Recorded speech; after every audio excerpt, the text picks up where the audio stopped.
cette piscine, moi j'ai plein de souvenirs, bien sûr. C'était ma piscine. J'ai pleuré quand on l'a démolie. Hein. Je suis passée devant.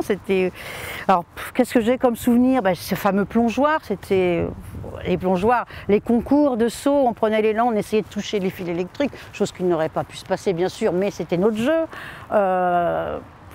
De chaque côté de la piscine, je ne sais pas s'il y a des marches, il y avait des marches pour entrer et il y avait comme nous on appelait ça nos toboggans, donc j'ai usé mes culottes aussi là-dessus quand j'attendais papa, j'ai fait du toboggan là-dessus. J'ai vraiment un souvenir très très fort, mais à chaque fois que je sens l'odeur des Trouennes, pour moi c'est la piscine du viaduc, puisque de chaque côté de cette entrée il y avait des Trouennes et on se cachait dedans.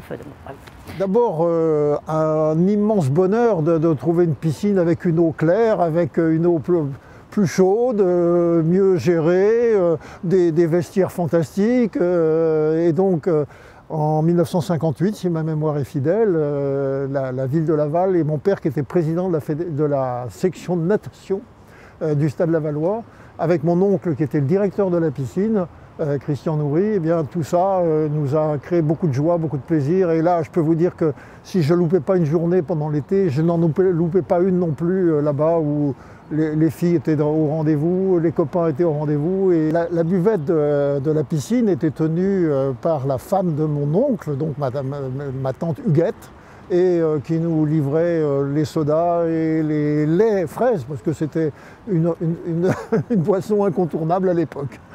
C'était une piscine super sympa. Il y avait une buvette, il y avait un terrain de volley, il y avait les trois plongeoires. Il y avait tout. Il y avait la pelouse derrière, où on faisait des petits bisous à nos fiancés.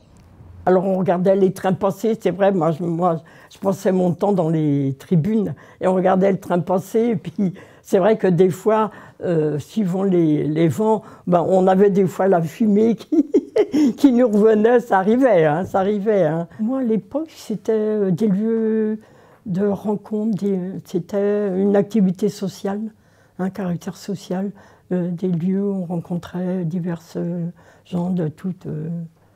une diversité sociale en fin de compte.